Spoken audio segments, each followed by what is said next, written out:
예, 안녕하세요. 시민포럼 온쌤 대표 윤지상입니다. 반갑습니다.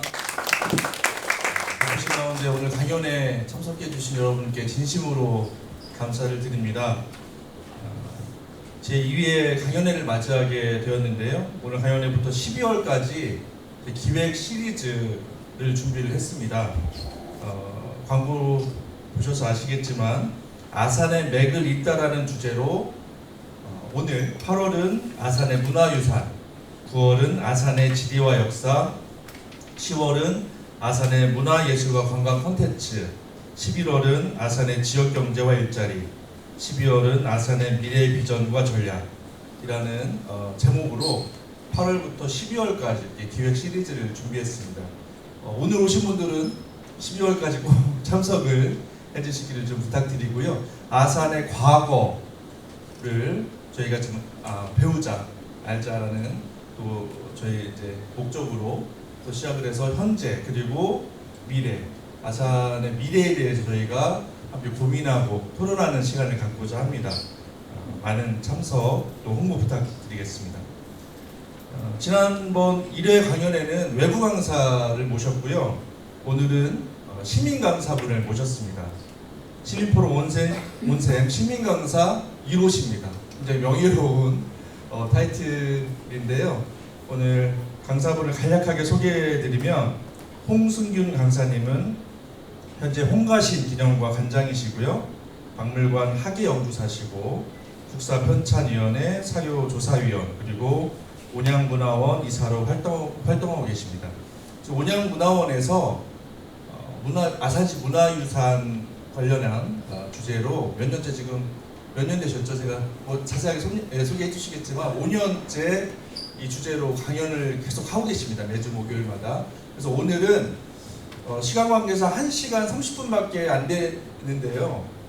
아산의 문화유산에 대해서 다 다룰 수는 없습니다. 그래서 엑기스만 지난번 강연에도 그랬잖아요. 근데 정말 방대한 그런 주제지만 간략하게 이렇게 강연을 해주셨는데 오늘은 5년 동안 강연을 하고 계신데 그 중에 정말 가장 중요한 부분들을 추려서 엑기스만을 모아서 오늘 강연을 해 주실 겁니다. 여러분 큰 박수 시민 강사 1호십니다. 홍승균 강사님 큰 박수로 맞이해주시기 바랍니다. 예, 여기 의자가 준비되어 있지 않아서 그 유명 연예인처럼 뒤에서 한번 나타나 봤습니다. 네.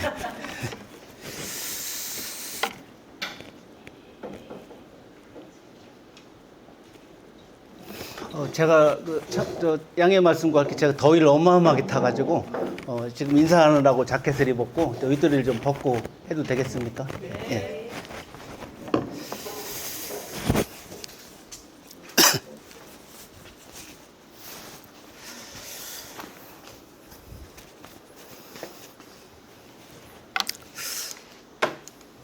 예, 제가 금방 소개받았듯이 홍승균이라고 합니다. 뭐 듣보잡이실 거예요. 몇몇 분은 아는 분도 계시지만은 제가 유명한 뭐 학자도 아니고 또 이 문화유산을 오늘 강의를 하겠다고 섰지만 이쪽을 전공한 사람도 아닙니다. 다만 아산에 살고 또 이쪽 부분에 대해서 오랫동안 관심을 가졌었고 또 좀 더 고민을 해봤고 제가 사진 찍는 걸 좋아해서 그런 자료를 좀 많이 수집해서 이 자리에 대도 않게 이렇게 서 있지 않나 이렇게 생각을 하고요. 이 중에는 저를 개인적으로 아는 분들도 계셔서 마치 지난날에 네가 한 짓을 다 알고 있다 이렇게 쳐다보고 계셔서 굉장히 좀 어려운 자리입니다. 보통 보면은 유명한 학자나 이런 분들은 강의를 하게 되면은 뭐 이 주제로 한 학기를 한다는 둥 12번 그러니까 뭐 2시간씩 12번을 한다는 둥. 그래서 이거를 2시간에 섭렵한다는 것이 말도 안 됩니다. 이렇게 얘기를 해놓고 본인은 막상 1시간 조금 넘고 끝납니다. 근데 그런 뭐 길게 할 수도 있고 짧게 할 수도 있겠지만은 제가 모처럼 이 저녁 시간에 여기까지 오신 분들을 향해서 최대한 제가 말을 빨리 해서 최대한 많이 보여드리고 아산이 가지고 있는 정체성 또 딛고 사는 우리 아산의 색깔은 어떤 색깔이냐 또 어떠한 저력을 가지고 있느냐를 한번 같이 고민해보고 또 주요 문화유산을 소개하고 그 다음에는 지금 이슈가 돼 있는 온양 행궁에 대해서 같이 한번 생각해보는 시간으로 한번 마련을 해봤습니다. 제가 홍가신 기념관 관장 이렇게 돼 있는데, 홍가신이라는 사람이 누구길래 기념관이 있고 거기에 또 저 사람은 관장을 하고 있는가. 근데 나중에 중간에 소개하는 기회가 있습니다. 그래서 홍가신 기념관에 제 후손이에요, 제가. 그래서 관장직을 하고 있고, 온양문화원에서 금방 소개했듯이 아산 시민 교실을 운영합니다. 그 중에 제가 다 하는 것이 아니고 다음번에 강사로 초빙한 걸로 알고 있는데, 역사와 지리 부분, 또 제가 맡은 부분은 문화유산 부분, 그리고 또 같이 강좌를 들으신 분들과 현장에 같이 가서 답사를 하고, 이런 프로그램을 지금 5년째 진행을 하고 있고요. 계속 수강을 하시는 분도 있고 새로운 얼굴이 오시기도 하고, 그래서 최대한 저 역시도 보람이고, 또 거꾸로 오신 분들도 아산에 대한 새로운 부분을 인식하는 시간을 갖고 있습니다. 제가 주로 대단한 책은 아닙니다만은 아산의 보호수라는 오래된 몇백 년이 된 노거수에 대한 나무를 다 방문을 하고 소개하는 책을 한번 써봤고요. 아산의 돌이라는 다소 투박한 제목인데, 아산의 돌이라는 이름으로 비석이라든가 산성, 석불, 석탑 이런 부분을 총망라해서 한번 책을 써봤고, 그 다음에 저희 조상이신 정남공신 만전당 홍가신에 대한 어떻게 보면 위인전이죠. 그래서 위인전을 써봤고, 충남 잊혀진 시간을 말하다 아산의 나루와 포구는 같이 공저로 작업을 해봤고, 이번에 근 5년 만에 아산의 석인이라는 제목으로 약 한 달 정도 있으면 나올 겁니다. 제가 묘지만, 남의 무덤만 거의 한 8개월을 다녔어요. 묘지 옆에 서 있는 석인상, 돌로 된 사람 모양으로 된 석인상, 거기에서 또 아산의 정체성, 또 예술성, 그 다음에 역사를 찾아보는 작업을 했습니다. 그래서 하다 보니까 너무 많아서 아산을 곡교천을 기준으로 올해는 상권, 내년에 하권, 그래서 2년에 걸쳐서 작업을 하는데, 1차 작업이 마쳤고 한 달 걸리려나 한번 책이 나올 겁니다. 이 모든 책은 다 복가지이기 때문에 오늘 봐서 저 사람 글이 궁금하다, 뭐라고 또 거기다 썼고 어떤 의견을 피력했을까 궁금하시면 한 달 정도 후에 온양문화원에서 의뢰를 하시면 무료로 받아보실 수가 있을 겁니다. 그리고 제가 온양신문에, 요즘은 종이신문이 잘 안 나오죠. 그래서 온양신문에 보면은 행복한 아산 만들기라는 칼럼을 한 2달에 한 번 정도 정기적으로 지금 아산학 연구소, 순천향대학교 아산학 연구소에 있는 팀들과 더불어서 한 7명 정도가 계속 로테이션으로 들어갑니다. 그래서 각자 자기가 하고 싶은 얘기, 아산을 근거로, 아산에 대한 대주제로 시를 쓰는 분도 있고, 또 저처럼 문화유산 쪽으로 접근하는 분도 있고, 그래서 글을 인터넷 온양신문을 보면은 만나실 수가 있고, 아산시대라는 역시 순천향대학교에서 1년에 2번 나옵니다. 상반기, 하반기. 그래서 주요 학교, 금융기관, 또 병원 이런 데 있는데, 거기에서도 제 글을 만날 수가 있고요. 종이신문이 아산 미래신문이라고 이제 1년 반 정도 됐나? 계속 꽤 16면 정도 꽤 두꺼운 신문 지면을 할애해서 시내에 무작위로 이렇게 막 뿌립니다. 근데 저기에서 제가 썼던 아산의 보호수, 아산의 돌을 마음대로 오려가지고 2페이지를 할애해서 이렇게 계속 지금 1년 반 가까이, 남들이 보면 돈 꽤나 받는 줄 알고, 또 시간이 많구나, 또 무지하게 다니는구나, 벌써 5, 6년 전에 끝난 책을 가지고 칭송을 좀 많이 듣고 있습니다. 그래서 거의 이제 바닥이 났는데, 곧 아산에 석인이 나오면 또 오려 붙일까봐 그거는 이제 미리 양해를 구하려고 합니다. 그래서 바로 옆에 산 이렇게 되어 있는데, 보통 보면 도사들 보면 계룡산에서 20년, 설악산에서 10년 돌을 닦았다는데, 30여 년을 제가 개인적으로 제일 관심 있는 부분은 전국의 사찰, 석불, 석탑 이런 쪽을 찾아다니고, 지금도 계속 일정을 잡아서 가면은 아직도 설레고 있어요. 그래서 그런 부분이 아산에서는 한계가 있죠. 아산에 지금도 이제 석불을 잠시 후에 보여드릴 텐데, 그래서 아산에 있는 것이 바닥이 나자 눈을 돌린 것이 바로 문인석 석인상입니다. 그래서 그 부분은 한 달 정도 있다가 한번 선을 보이게 될 겁니다. 자, 여기서부터 이제 문화유산을 한번 시작해 보겠습니다. 초기 메인 화면에 시작하는 이 불상이 아산하고는 아무 상관이 없습니다. 근데 왜 이거를 덜컥 시작할 때 여태 아산 얘기 한다고 해놓고 이거를 왜 덜컥 얘기하냐면, 제가 산 이렇게 했잖아요. 산으로 다녔다. 강원도 강릉에서 깊은 산중으로 차로도 길이 끊기는 거 아니야 하면서 계속 들어가면은 설악산 저 북쪽 자락에 선림원이라는 옛 절터가 있습니다. 보통 저런 전쟁이라든가 또 화재라든가 이런 것 때문에 많이 부서지고 또 다시 짓고 하는 과정을 많이 겪게 되는데, 이곳 설림원은 절터죠. 지금 설림원 터입니다. 공식적으로. 어느 순간에 통일신라 때 799년에 산사태를 맞이합니다. 그래서 산사태가 나서 다 절이 없어졌죠.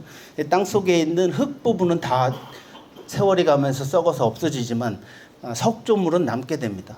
그래서 시간이 가면서 자그마치 799년이니까 1300년 만에 이렇게 발굴이 돼요. 또 홍수가 나고 요만큼 돌이 보이면서 발굴이 돼서 거기에서 나온 석탑과 비석, 그 다음에 부도가 보물이 4점이 지금 현재 있습니다. 굉장히 접근성이 떨어지죠. 그래서 거기를 이제 하나의 절터고 유적지 이렇게 만들었는데, 거기에서 또 요만한 금붙이가 또 나온 거예요. 그래서 5년 전에 웬 금붙이가 나온다 해서 살살살 캐서 이게 나온 겁니다. 근데 다 금이기 때문에 이렇게 퇴색이 됐더라도 금은 언제든지 다시 빛을 발하고 썩질 않죠. 그래서 금의 그 효용이 큰 것인데, 그래서 5년 동안 이 복원 작업을 하고 꽤 맞춰서 한 달 반 정도 전에 이렇게 복원이 됐습니다. 이게 약 60cm 정도 되거든요. 그래서 통일신라 시기에 이만한 불상은 굉장히 희귀한 겁니다. 우리가 방가사의상 뭐 이런 것도 보지만 서 있는 입불이라고 해요. 서 있는 형태로 이게 이제 완성이죠. 더 이상 쪼가리도 안 나왔고 꽤 맞추고 이 빛을 내는데 5년이 걸렸습니다. 그래서 5년 동안에 작업을 마치고 공식 공개를 이제 조계사, 서울 조계사라는 곳에서 조계사 불교 중앙박물관이 있어요. 거기에서 전시를 했고, 전시 시작한 다음, 전시한 날은 테이프 끊고 뭐 요란하니까 그 다음 날 제가 쫓아 올라가서 만나고 온 겁니다. 그래서 이제 나왔고 이제 완성이 됐기 때문에 국보도 아니고 보물도 아니고 아무 지정이 안 됐죠.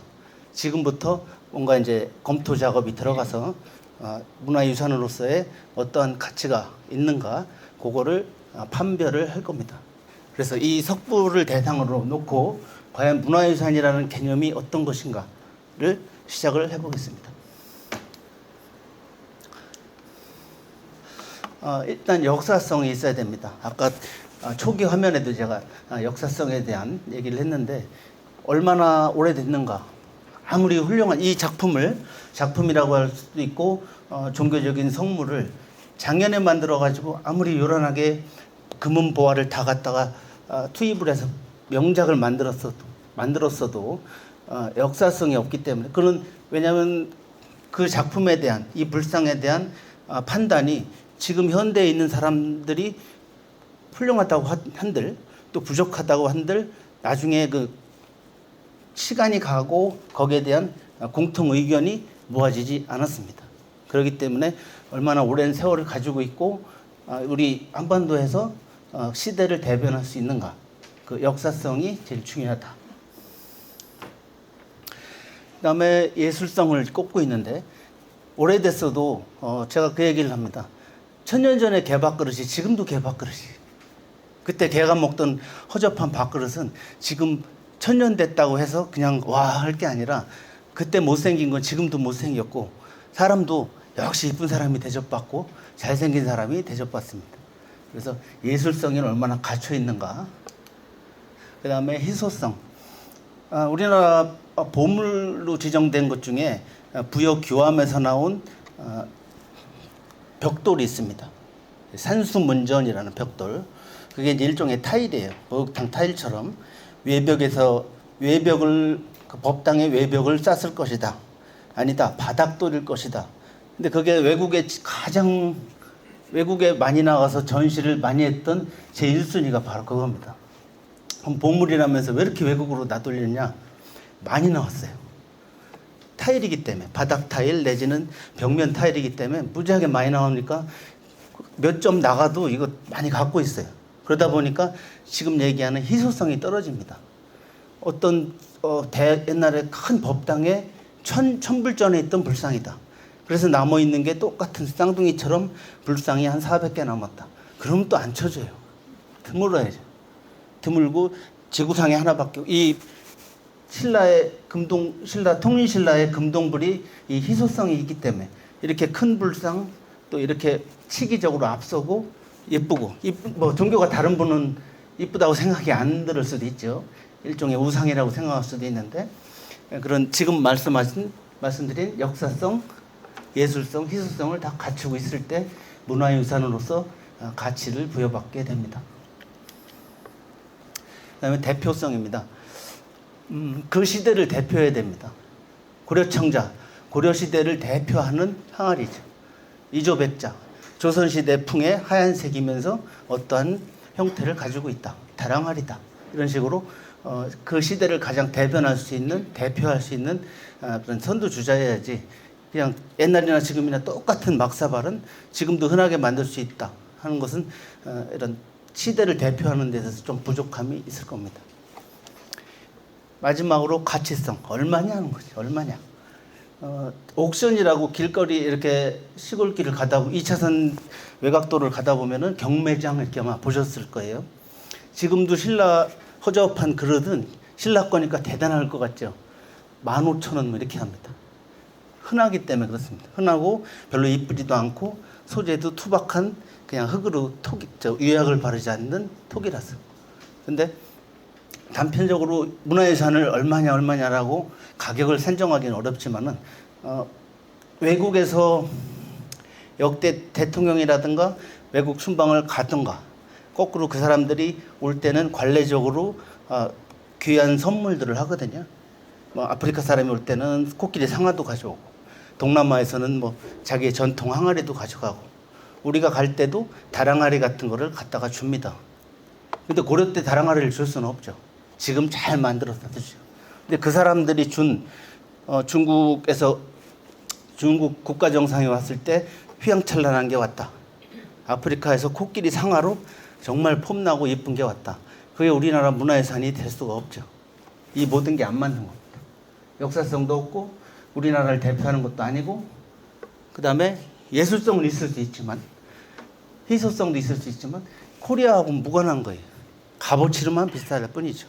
그래서 문화유산이 가끔 하는 말로 소더스 경매에서 뭐가 얼마로 됐대더라. 그거는 이제 개인 소장이 했던 것이 매매가 되면서 유출을 하는 거죠.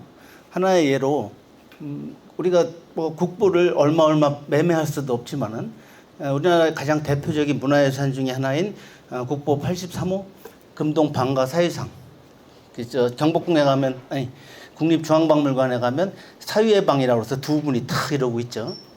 그것이 외국으로 많이 전시를 많이 나갔었어요. 근데 더 이상 이제 그만 좀 외국으로 내돌려라. 그래서 아마 향후에는 외국의 전시를 이제 안 갈 확률이 높은데, 그것이 뉴욕에 갈 때 보험만 그 불상의 값어치가 아니라 이동하는 데 대한 보험을 들잖아요. 보험이 650억 들었습니다. 그리고 부여 국립박물관에 있는 89년도에 나온 백제를 대표하는 금동 향로가 있어요. 백제 금동 대향로. 그 전에 백제 그러면은 사실은 신라는 불국사, 석굴암 이런 것이 옛날에 엽서라든가 사진으로 많이 나왔다면, 백제는 혹시 기억하실래나 모르겠어요. 주로 은진미륵 아니면 무령왕관, 그거로 백제의 문화를 꼭 보면 대표했습니다. 근데 지금은 그 향로에 다 밀렸어요. 백제 최고 그러면 금동 80cm 정도 됩니다. 백제 금동 대향로. 외국 일본 애들이 가장 보고 싶어 하는 거. 일본으로 좀 와서 대여해서 좀 관람하게 해달라 1순위 그겁니다. 그런데 일본으로 가지도 않았을 뿐더러 국립중앙박물관 부여해서 서울 용산박물관에 이동하는 데만 보험이 450억 들었습니다. 그러니까 그거로 그 금동 향로의 값어치가 어떠냐가 아니라 보험회사에서 뭐 객관적이라고 볼 수는 없죠. 그들이 판단하는 값어치, 이동할 때 파손되면 어떨까를 가지고 부여해서 서울이 뭐 만리타양도 아닌데 그거로 450억 보험을 가입했다더라.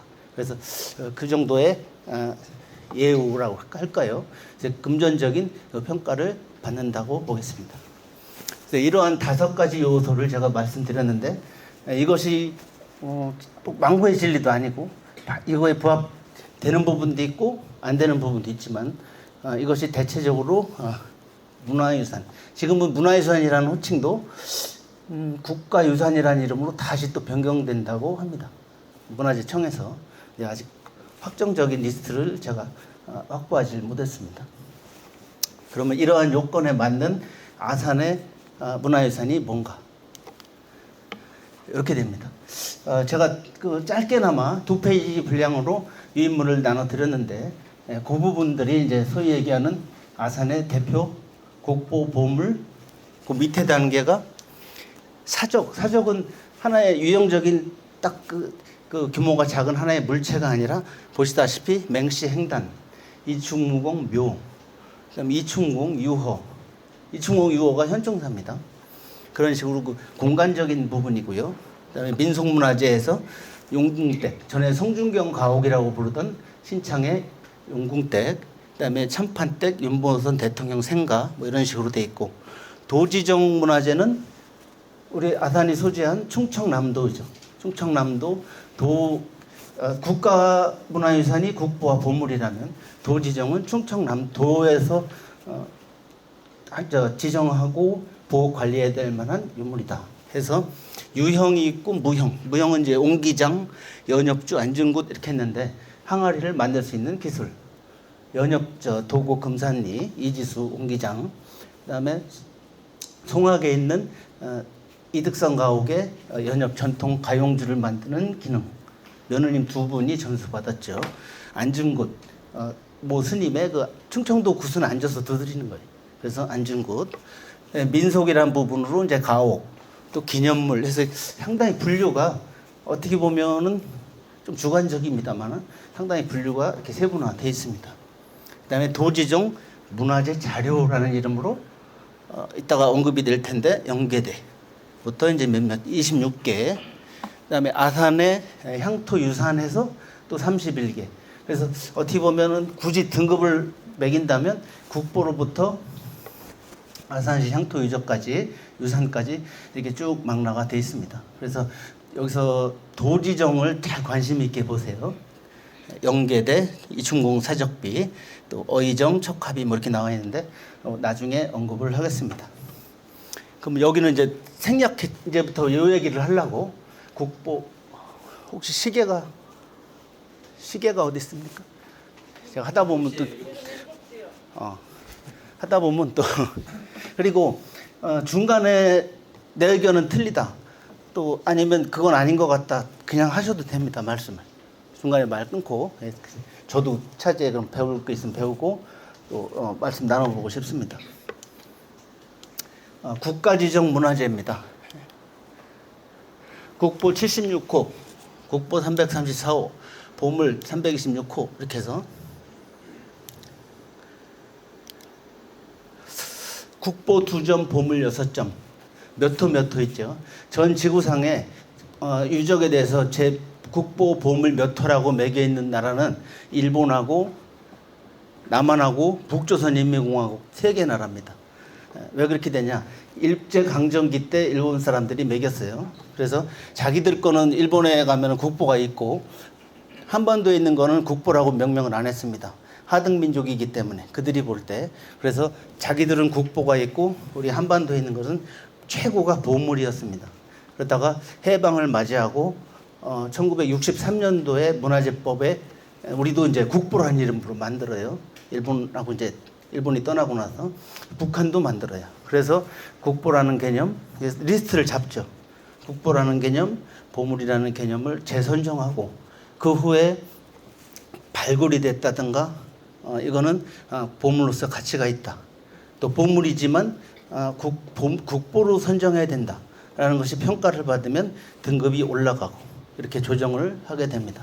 그래서 근데 그 2021년도 말에 항상 보면 국보 1호가 지금 334호 기사개첩 지금 써 있는데 1호가 제일 1등이고 저거는 334등이니까 1호가 더 우량한 거고 334등이냐 그런 문제가 대두가 됩니다. 보물은 약 2,600호 정도 가고 있어요. 그래서 국보라면 1호가 됐던 300몇 호가 됐던 코리아를 대표해서 하는 그야말로 대표 주자인데 무슨 몇 호 몇 호 등수가 필요하느냐라는 문제가 대두가 돼서 2021년도 연말을 기준으로 호수가 없어졌습니다. 그래서 어떻게 되냐면 대한민국 국보 이순신 난중일기 및 서간첩 인진장초, 대한민국 국보 기사개첩 및 함 이런 식으로 호칭을 합니다. 그러니까 지금은 그동안에 수십 년 동안 모든 자료나 매체 또 현장에 가면 안내판이 다 그렇게 되어 있기 때문에 그것이 몇 호를 지우는 시간은 굉장히 이제 오래 걸리겠죠. 근데 웃기게도 숭례문이 국보 1호인데 2호가 서울에 있는 탑골공원, 옛날 파고다 공원에 있는 원각사지 석탑. 3호는 북한산 진흥왕 순습이. 그거는 지금 중앙박물관에 와 있습니다만. 4호가 갑자기 경기도 여주에 있는 고달사탑. 5호가 법주사. 충청북도 보은에 있는 법주사 쌍사자 석등. 7호가 그 옆에 있는 충주에 있는 중원탑. 7호가 천안에 있는 동산 홍경사 갈비. 8호는 다시 부여로 가가지고 정림사탑. 우리가 유홍준 교수가 늘 우리나라 전체 문화재와 안 받고 온다는 단 하나를 대표하는 저것만 있으면 나머지가 다 부서져도 된다라고 하는 석굴암 24호입니다. 근데 왜 그럼 1호부터 이렇게 동로 갔다 서로 갔다 했냐? 서울에서부터 찍어서 그래요. 서울에 1호, 조금 내려가서 2호, 조금 내려가서 3호 그런 식으로 정했기 때문에 충청도가 5호, 6호 막 이렇게 있잖아요. 그래서 그런 식으로 정했기 때문에 몇 호라는 개념은 사실은 누가 더 수승하냐 이건 아니죠. 국보 1호 숭례문이 탔을 때 국보 1호로서의 가치가 없다. 가치가 없다기보다는 우리 대한민국의 자존심이 망가졌다. 그럼 1호를 바꾸자라고 할 때 앙케이트를 막 뭐가 있으면 좋겠습니까? 그러니까 제일 많이 나온 것 중에 하나가 부석사 무량수전, 석가탑, 불국사, 그다음에 석굴암, 그다음에 국보 83호 금동 방가사유상 그랬었는데 압도적인 일이 나온 것이 들으신 분들이 있을 텐데 뭘까요? 압도적인 일이 나온 것이 잠깐 경각심을 드리려고 원래 저 강사가 질문하는 거 되게 싫어하거든요. 대답들 안 하고 가만히 저만 아는 것처럼 훈민정음입니다. 우리나라를 대표하는 것이 누가 뭐래도 훈민정음이다. 그게 국보 76호거든요. 72호거든요. 결국 돌고 돌아서 다시 하축이 남아 있고 설계도가 있고 현판이 있으니까 그래서 다시 숭례문이 됐습니다만은 그럴 때 그런 얘기가 다시 대두가 됐어요. 1등과 70몇 등이냐. 그래서 지금 현재는 호수가 다 없어졌다는 말씀을 드리고 그러면서 하나 문제가 발생한 것이 다랑아리가 보물이 한 6점이 있어요. 그러면 보물 다랑아리 그러면 예요 이렇게 되거든요. 그래서 어디 출토 다랑아리, 원주 다랑아리, 아산 다랑아리 이런 식으로 구분을 하기 위해서 꼭 토를 다는 그런 또 어떻게 보면 어쩔 수 없는 또 호칭 변화가 생겼습니다. 아산의 국보 2점, 보물 6점인데 아산에 있으니까 우리가 아산 사람이 모였으니까 이게 한국이 최고다. 결코 그렇지는 않습니다. 아산에 우리가 살고 있고 이 터전에 있기 때문에 아산에는 우리나라를 대표하는 국보가 무엇인가를 같이 알아보자는 시각이지 우리 거기 때문에 이게 최고 수승하다라는 개념은 아니다. 특히 아산이 고향이신 분도 있고 어떠한 연유로 타지가 고향이지만 현재 여기서 살고 계신 분도 있지만 그분들보다도 더 중요한 것은 우리의 후손들은 이 땅에서 태어났고 여기서 지금 살고 있잖아요. 우리 아산이 가지고 있는 자랑스러운 유물, 그걸 통해서 뭐 제가 알 수 있는 부분이 이거기 때문에 이걸 문화유산을 통해서 아산의 아까 말씀드린 정체성, 우리의 색깔을 한번 찾아보자. 또 자녀들한테 알려드리면 어떨까. 이런 시간이라고 생각하시면 좋겠습니다. 그러니까 이제 국보 76호 334호라고 이제 다 없어졌는데 국보인데 최근에는 국보를 뛰어넘는 더 막강한 개념이 몇 년 전부터 생겼습니다. 바로 유네스코 세계문화유산입니다. 그거는 코리아를 넘어서 전 인류가 유지, 관리, 보호해야 될 문화유산이다. 그래서 유네스코 세계문화유산 마크가 뭔지 아시는가 모르겠어요. 그리스 파르테논 신전의 옆모습입니다. 그게. 이렇게 지붕이 있고 이렇게 네모나해서. 그래서 우리나라도 유네스코 세계유산 가보면은 당 건물은 유네스코 세계유산입니다. 해놓고 마크는 보면은 그 파르테논 신전 옆모습이에요. 전 세계인들이 가장 좋아하는 건물이 그거라고 합니다. 그래서 유네스코 세계문화유산은 국력에 따라서 많이 차이가 나요. 유네스코 재단에 돈을 많이 내면은 선정이 더 되고, 또 아주 비난한 나라에서는 최초에는 선정이 됐을지 몰라도 그 다음에 추가로 선정이 잘 안 되는 경우가 많습니다. 근데 우리나라도 국력이 많아지고 영향력이 과거보다는 높아져서인지 현재 14건까지 유네스코 세계문화유산이 돼 있고 그것도 없이 신청을 하고 있죠. 그리고 유네스코 세계유산은 기록유산도 있고 자연유산도 있고 무형유산도 있고 이제 분야가 최초에는 유형적인 것만 있다가 점점 늘어났습니다. 그래서 난중일기가 유네스코 세계 기록유산으로 선정이 되어 있습니다. 그 중에는 난중일기를 비롯해서 승정원일기라든가 조선왕조 실록이라든가 또 동의보감이라든가 기록유산은 이제 몇몇 가지가 더 있어요. 그리고 아산은 이 기록유산 유네스코 세계 기록유산을 보유하고 있을 뿐더러 한국에 갯벌해서 4개 지역이 선정이 됐습니다. 근데 우리가 신청했더니 거꾸로 연락이 오기를 안 돼가 아니라 한국의 갯벌이 자연유산으로 안 되는 것이 아니라 니네 2개 더 있잖아. 왜 그 얘기는 왜 안 해? 그게 강화도하고 아산이 걸메리. 그래서 그 잠정 정해졌습니다. 인정해 주는데 유네스코 세계 자연유산으로 인정해 주는데 저 2개도 마저 해. 그러면 확실하게 해줄게. 근데 지금 개발 한 해 만에 좀 많이 복잡하죠. 아산도 4km 남았습니다. 아산의 해양적인 요소가 다 없어지고 아산만 사교천 세워지고 공장 쓰고 딱 4km만 해안가가 남았는데 그조차 갈아엎자라고 하는 것이 이제 좀 문제가 되고 있습니다. 얘기가 길어졌고요. 요 대표적인 유물에 대해서 지금도 말이 빠른지 모르겠어요. 그래서 좀 갈 길이 멀어서 그렇습니까? 최대한 속도를 내서 해보겠습니다. 지난주 금요일 날 대단한 경사가 났습니다. 국보 2개가 있었는데요. 보물, 이순신 유물 일괄이라고 돼 있죠. 현충사에 가서 만날 수 있는 장검, 이순신 장군의 칼 2자루하고 머리에 장식으로 있는 옥로, 술잔, 허리띠, 요대, 그렇게가 유물 일괄로 해서 그동안 보물이었는데 장검만 국보로 올라갔습니다. 그래서 아산이 국보가 3점입니다. 인근 천안에 국보 하나입니다. 국보치로 직산 가다가 있는 봉선 홍경사 비갈. 예산에 국보 하나입니다. 수덕사 대웅전.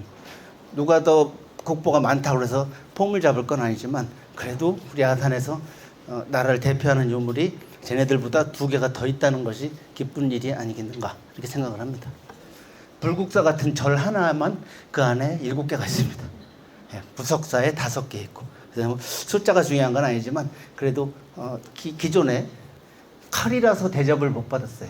아직도 문무에 대한 편협한 시각이 있습니다. 사람 죽이는 칼을 어떻게 옛날 그 조선시대 양반 꼰대들 다리 꼬긴 사람들이 사람 죽이는 칼을 어떻게 국보를 하는겨? 드디어 됐습니다. 그 얘기는 좀 이따 설명드리겠습니다. 이게 다 알고 계시는 이순신 장군의 난중일기입니다. 정확하게는 난중일기 및 임진장초 서간첩이에요. 국보 지정된 것이.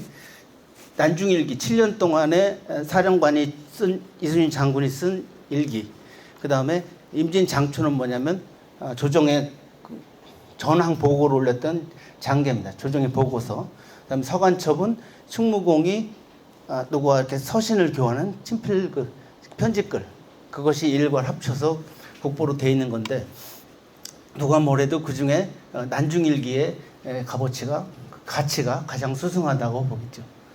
세계 역사상 전쟁을 기록한 기록물은 있습니다.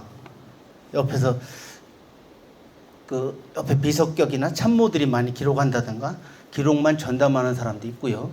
도요토미 히데요시는 글을 모릅니다. 풍신수길이는 글자 자체를 모릅니다. 일본에서 바로 옆에 그 전담하는 스님들이 명령서를 내려보냈지, 풍신수길이 자체도 글 자체를 모릅니다. 사람도 한 번도 죽여본 적이 없는 사람이 풍신수길입니다. 갑자기 풍신수길 얘기를 그렇고, 전쟁을 통해서 총사령관이 직접 일기를 쓰고 기록을 남긴 사례가 없고, 또 약 400년, 500년 후에 후손들이 내 일기를 볼 것이다 라고 해서 폼나게 자기 불편한 얘기,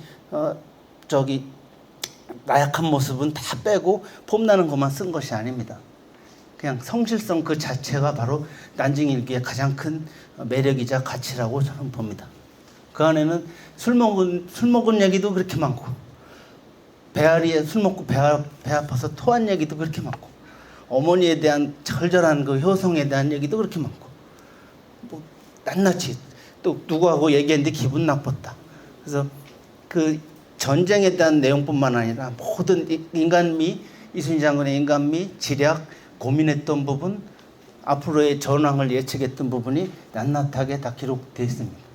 그래서 임진왜란의 3대 기록물이 유성룡의 징비록, 또 이 난중일기, 그다음에 오희문이라는 사람이 있어요. 충청도의 양반가인데 그 피난을 다니면서 기록한 회미록이라고 있습니다. 그 세 개가 3대 기록인데, 우리 아산에 있는 이 난중일기는 이순신 장군의 실제 글씨가 다 써 있고, 어떤 페이지 보면 막 휘갈기 이렇게 붓이 잘 나오나 이렇게 긁어본 자국, 아니면 수결을 연습한 자국, 어떤 사람은 그 술 취해서 썼나 봐 그날, 그렇게 표현한 것도 있어요. 그 정도로 진솔한 모습이 갇혀 있는 것이 난중일기입니다. 그 난중일기 보면은 1592년 4월 13일 날 임진왜란이 발발이 되는데, 그 이틀 전인가에 거북선을 완성을 해서 진수식을 하고, 배에서 수군들이 배에서 활 쏘는 연습을 시키는데 막 배멀미를 해서 토합니다. 그러다가 계속 끝도 없이 훈련을 시키니까 흔들리는 배에서도 관역을 맞춰요, 병사들이. 그래서 야, 이 정도면 우리가 전쟁 준비가 됐다. 오늘 하루 쉬어, 오늘 하루 빨리 풀어. 그런 기록이 있어요. 그러고서 바로 실제 임진왜란이 발발이 됩니다. 그날 발발된 것도 나중에 알았죠. 통신이 그 당시 부족하니까. 그래서 그리고 돌아가시기 보름 전에 끝납니다. 노량해전에서 전사하니까. 그래서 난중일기가 바로 임진왜란이라는 표현도 틀리다고도 합니다. 동아시아 전쟁.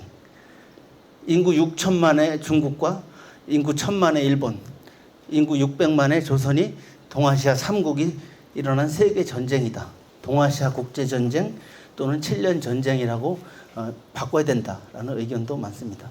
근데 여기서 얘기하는 조선이 600만이라는 인구는 일부는 1,000만이라고도 하거든요. 노비를 사람으로 안 쳐서 그래요. 그래서 쳤을 때가 틀리고, 노비는 사람도 아니니까 천민은 그렇게 해서 600만, 그건 좀 오락가락합니다. 이렇게 진솔한 이순신 장군의 글씨, 뭐 성이라고 하잖아요. 큰 위대한 영웅 이순신이라고 하다 보니까 글씨도 천하명필이다 하는데 그건 좀 오바스럽습니다. 그래서 제가 서예를 붓글씨를 안목이 없기 때문에 이게 잘 썼다 못 썼다 말씀 못 드리겠는데, 띄우는 것도 좀 너무 띄워서 글씨보다는 아까 말씀드린 성실성이 우리가 주 포인트가 아닌가라고 저는 그렇게 생각을 합니다. 그 다음에 요거는 아마 관심이 혹시 있으셨다면 보셨을 건데, 이게 바로 두 번째 유인물에 알려드린 기사개천 및 함입니다. 이게 작년 풍산홍 씨, 저희 집안 아니고 풍산홍 씨라는 집안에서 대대로 가보로 보존하고 있다가 드디어 세상에 내놨습니다. 그동안 보물이었다가 2년 전에 국보로 승격이 된 기사 개천 및 함입니다.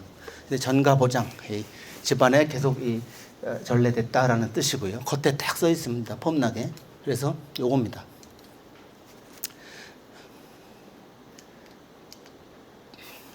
이게 뭐냐면 조선시대는 나이가 70, 조선시대 나이 70이면 굉장히 고령이거든요. 장수한 겁니다. 그때보다 지금 13살인가 더 올려야 된다고 했잖아요. 깎아야 된다고 하던가. 요즘 옛날 사람보다. 나이 조선시대 70이면 굉장히 고령인데 70 이상이면서 현직에 있어야 되고 또 현직도 참 미관말직이 아니라 정이품 이상. 정이품이면 뭐냐면 판서. 지금으로 보면 장관급입니다. 판서 이상이면서 나이가 70 넘었고 그다음에 현직에 같은 말을 하나 제가 그런 분들을 일종에서 국가에서 경로잔치를 벌려준 행사입니다. 그래서 조선 처음에 태조 이성계가 그걸 했어요. 그래서 왕은 얘네들하고 급이 다르다 해서 왕은 60이 넘으면은 해당이 되고 그 당시에 원로들 중에 70이 넘고 고위급에 있는 사람을 불러서 다 같이 잔치를 벌리고 건강을 축원해주는 대대적인 행사를 했습니다.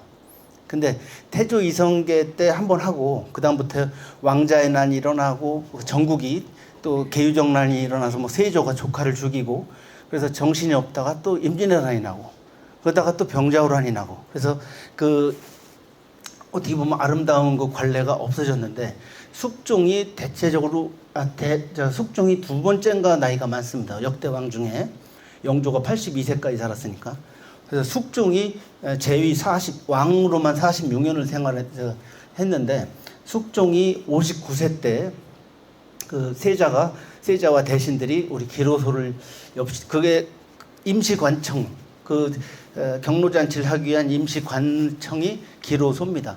우리 기로소를 열어서 한번 잔치를 벌이시죠. 그런데 숙종이 당시에 안질이 걸려서 눈이 퉁퉁 부어가지고 내가 몸도 이런데 안 하겠다 하는데 자꾸 하시죠 해서 숙종 때 드디어 기로회가 열렸고 거의 300년 후에 태조 이성계로부터 300년 후에 하다 보니까 모든 기록이 없어요. 임진왜란 때 경복궁 다 타고 그래서 그때 기념하기 위해서 이렇게 세심하게 그 기로회를 하는 현장을 그림으로 다 만듭니다. 그래서 근데 아이러니하게 숙종이 59세 때, 다 60세도 안 됐으니까 내년에 하자 그랬는데 그걸 막 졸라서 했더니 실제 그 다음에 숙종이 승하합니다. 그래서 이것도 못할 뻔했죠. 그래서 그 당시에 70세 이상이면서 고위직에 있는 사람을 꼽아봤더니 11명이더라. 그래서 옛날엔 사진이 없으니까 똑같은 거를 이 장면, 기로회를 하는 장면, 그 사람들의 초상화, 그 사람들의 시, 그 다음에 그를 12부를 만듭니다. 11명한테 나눠주고 하나는 국가 보유분으로 남겨놓는데 그게 오늘날 5개가 전해지고 있어요. 그 중에 학교 때 성문 종합영어 공부를 많이 하셨으면 성문 종합영어를 기억하실래나 모르겠어요. 그게 저자가 송성문이라는 사람이거든요. 그래서 그 송성문 씨가 재력가가 됐죠. 그래서 그 사람이 어디 구입한 거를 생전에 국가 중앙박물관에 기증하고 돌아가십니다. 그게 국보가 됐고 이 집안에서 대대로 갖고 있는 것은 보물이 됐고 그다음에 영남대박물관, 이화여대박물관, 연세대박물관에 하나씩 있는데 거기는 일부만 있어요. 전체가 아니라 쪼가리만 있어요. 누구한테 준 거를 모르고. 근데 국립중앙박물관에 있는 거는 완형입니다만은 누구한테 줬는지를 모릅니다. 근데 유일하게 이 풍산홍 씨 집안은 저 사람한테 줬다가 딱 돼 있어요. 12부 중에 11부 나눠 가진 중에 딱 그 집안이 가지고 있는 거예요. 그리고 기사개천 및 함이라고 제가 했는데 중앙박물관에는 껍데기가 없고 이거는 케이스가 있습니다. 근데 지네는 국보고 왜 이거는 보물이냐. 그래서 시청 그 당시 문화유산 팀장이 굉장히 노력을 해서 국보로 승격이 됐습니다. 이게 그 중에 하나고요. 이 행사를 치르고 있는 장면이고 요게 왕이 있을 텐데 그림 옛날 그 개회도라든가 조선 의계에 왕은 지존이라서 안 그리는 겁니다. 이런 그림이 5컷이 아니지 5장이 있습니다. 이렇게 차일 치고서 이렇게 행사를 하는 거 보시면 하나 둘 셋 넷 4명 초록색 앉아있지. 이거 정일품이에요. 11명 중에 최규서라는 분이 몸이 아파서 불참합니다. 그래서 10명이 참석을 하는데 정일품, 그러니까 영의정 좌의정급이 4명, 판서급이 6명. 이 중에 풍산홍 씨 집안에 만태당 홍만조라는 그분이 여기 앉아 있습니다. 이 당시 나이가 75세. 악공들이 있고요. 여기 막 행차하는 막 이게 몇 날 며칠이에요. 하루 그냥 먹고서 자 웃으세요 김치 이렇게 끝나는 게 아니라 몇 날 며칠이에요. 옛날에. 그래서 이게 이 노인 다 보면 꼬부라졌죠. 노인들을 모시고 가는 세부도입니다.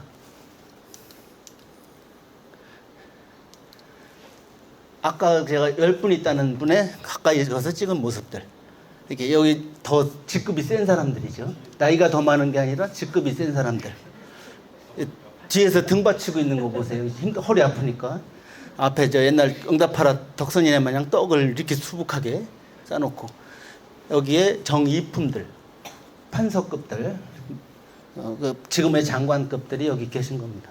그래서 요 중에 우리 아산에 저 세교리에 지금 묘가 있는데 만태당 홍만조 공에 공이 앉아 계신 거고 요분한테 준 것이 전해진 겁니다. 이게 영광의 얼굴들이에요. 옛날 초상화의 대원칙은 터럭 하나도 틀리면은 그거는 그릇된 것이다. 심지어 옛날 초상화를 보면은 꼼보도 있고 사시라고 하는 눈동자가 사시도 있습니다. 그걸 그대로 그려야지 얼굴을 막 뽀샵 처리하듯이 빽빽하게 하면은 그걸 우리 아버지 잘 그렸다가 아니라 그건 잘못 그렸다예요. 터럭 하나도 똑같아야 제대로 된 그 공의 기백을 표현했다라는 것이 조선 초상화의 정신입니다. 요 분이 만태당 홍만조입니다. 요 분이. 근데 이분은 75세 때 관직을 81세에 돌아가셔요. 75세 때 현역 관직 생활을 했는데 요 직전에 관찰사만 8번 합니다. 그러니까 도지사만 8번 해요. 그래서 충청도 관찰사를 딱 2번 하고 한 군데가 안 합니다. 그리고 나머지를 함경도 관찰사, 전라도 관찰사에서 관찰사를 많이 했고 모든 왕 말고 임금 말고 최고의 관직이라고 하는 평양감사도 합니다. 평양감사가 왜 그렇게 대단하냐? 무슨 말 있죠? 평양감사도 지하기 싫으면 안 한다. 왜 그러냐면 평양감사는 조세권을 줍니다. 다 세금 걷어서 조정에 바치는데 평양감사는 네가 걷어서 네가 써. 그리고 군사권도 줍니다. 왜냐? 북방을 맡는 거예요. 평양감사가 북방을 총 책임을 지는 거예요. 그래서 군사권도 주고 조세권을 왜 주냐면 군사를 이끌어야 되기도 하고 제일 조선의 제일 큰 이벤트고 걱정거리고 스트레스가 명나라 사신을 접대하는 겁니다. 명나라 사신을 평양감사에서 1차 맞이할 때 최상으로 모셔라. 그 비용이 엄청난 거예요. 그래서 평양감사는 돈을 자기가 알아서 쓰는 거고 군사도 갖고 있어요. 그러니까 거꾸로 얘기하면 쿠데타를 일으킬 염려가 분명하기 때문에 가장 신이 많은 사람, 그 다음에 투명한 사람을 시키는 것이 평양감사고 그러다 보니까 왕 밑에 관직 중에 평양감사가 최고입니다. 영의정 다 필요 없어요. 그래서 근데 이분이 평양감사까지도 합니다. 평양감사를 마쳤을 때 너무 청렴하게 잘하셨다. 그래서 동네 주민들이 돈을 걷어서 초상화를 그려준 게 서울과 피양의 이런 지방과 서울의 수준 차이가 이렇게 납니다. 보세요. 여기 아주 싸납게 생겼는데 물론 젊었을 때 이때보다 젊었을 때인데 실력 차이가 여기서 난다. 그래서 도화서에 그린 그림의 솜씨와 피양의 솜씨가 이렇게 차이가 난다. 이 그림이 지금 현재 세교례에 가면 자은 영당, 영정을 모시고 있으면 영당이라고 하고 위패를 모시고 있으면 사당입니다. 그래서 자은 영당에 이 그림이 있습니다. 무서워요. 실제 보면은. 그래서 이 분이 만태당 홍만조고 기사개천 및 함이라고 왜 굳이 함이란 소리까지 넣느냐? 중앙박물관하고 대적하려고 그러는 거예요. 니들은 국보람에 껍데기는 없지. 우리는 삼겹에 달하는 이 으칠한 관과 이 케이스 삼겹이 그대로 보존하고 있다. 제가 이 글을 이 기사계접에 대한 글을 외부에 썼고 그래서 잘 써줬다고 종 회장님한테 냉면 얻어 먹었는데 그때 또 사람이 먹다 보니까 또 닭이 봉황으로 보여. 그래서 11명 공신 중에 그 높은 관직에 있는 분 중에 선생님 댁이 가장 명문이십니다. 그랬더니 아이고 좋아가지고 왜 그런 소리를 제가 알랑거리려고 하는 것이 아니라 11명 그 당시 70이 넘으면서 영의정 좌의정 판서면은 당대에 정말 쉽게 해서 호령하는 대단한 권력자 집안이거든요. 그 집안한테 준 건데 지금까지 그대로 가지고 있고 전쟁도 치르고 형편이 어려웠을 수도 있는데 그거를 지금까지 온전하게 보존하고 있다는 자체가 다 명문이 아니라 선생님 댁이 명문입니다. 그랬더니 또 다음에 이제 먹을 때 고기로 올랐습니다. 그래서 고기까지 얻어 먹었습니다. 제 생각은 변함이 없습니다. 먹어서 그런가 봐요. 이것이 죄송한데 중간에 시간이 좀 조금 시계가 없어서 하다 보면 제가 보물만 얘기해서 끝날 것 같아요. 예? 보물만 얘기. 아 보물만. 아유 그렇구나. 7시 27분. 그러네요. 다 얘기 못할 것 같은데. 그러네. 요게 선무공신 교서입니다. 이 얘기만 빨리 말씀드릴게요. 임진왜란을 치르면서 3년 7개월 후에 임진왜란이 다 끝난 다음에 그 중간에 이제 왕후가 승하도 하고 또 명나라 군대가 철군하고 그 과정에 3년 7개월이 지난 다음에 드디어 이제 누가 공헌도가 있느냐. 7년을 겪으면서 결국 이긴 전쟁으로 보는 겁니다. 일본이 7년 동안 했다가 일본이 해석하는 것이 다 틀리고 조선이 해석하는 것이 틀린데 일본은 전쟁에 패한 이유가 생각지도 못한 수군이 있었더라. 수군은 상상도 안 한 거예요. 수군이 그렇게 강할지 몰랐다. 또 명나라가 참전했다. 마지막으로 민초들이 일어나서 의병이 옆구리를 공격할 건 상상도 안 했다. 그러니까 일본이라면 선조가 생각한 모든 전쟁의 수훈갑은 오로지 명나라다. 그래서 의병은 단 한 명도 공신이 안 됩니다. 그러다가 이제 3년 7개월이 지난 후에 누가 잘했느니 못했느니 공신을 하는데 세 가지 부분에서 소위 얘기해서 상장과 포상을 줍니다. 그것이 선무공신, 전쟁을 수행하는데 공헌도가 크다. 18명. 호성공신, 나 의주까지 도망가는데 나 수발 잘 들어줘서 고맙다. 86명. 의병 하나도 없습니다. 중간에 이몽학이라는 내란이 일어나는데 전쟁 중에 내란이 통제가 안 됐을 때는 조정이 붕괴가 되는 그 상한을 막았다. 청란공신 5명. 그렇게 3개 부분의 공신을 책록을 하는데 현충사에 가면 있습니다. 이게 선무공신. 전쟁을 잘 치러서 임진왜란을 치르는데 공헌도가 높다. 굉장히 깁니다 이게. 왜냐하면 이래서 이렇게 훌륭했다는 걸 다 집어넣어야 되니까. 1등 이순신, 권율, 원균, 2등, 3등 18명입니다. 여기 의병 곽재훈이 김동경이 없습니다. 의병은 안 쳐주고요. 원균이 그 말 많은 원균도 왜 1등을 해주냐. 자기가 이순신을 백의종군 시키고 원균을 보냈잖아요. 원균은 1등을 줘야 선조가 명분이 사는 겁니다. 그래서 이 일종의 상장입니다. 그래서 선무공신 교서, 그 다음에 교서를 받게 되면 이거는 비단이고요. 교지는 종입니다. 그래서 부인, 아버지, 어머니 전부 관직을 부여받게 되는데 교서 및 교지 이렇게 됩니다. 그래서 전부 나머지 관직을 주는 임명장이죠. 이게 이제 1등, 2등, 3등.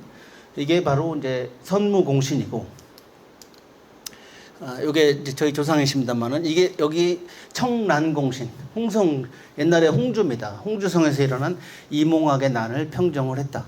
다 도망가는데 이 홍가신이라는 목사, 그 부 밑에 목이거든요. 홍주 목의 리더가 목사입니다. 그래서 홍주 목사였던 홍가신 선생이 아산이 고향이세요. 아산에 사는 관리들이 다 도망가서 우후죽순 막 무너질 때 아산에서 처가 가솔들을 처자식을 거꾸로 와라.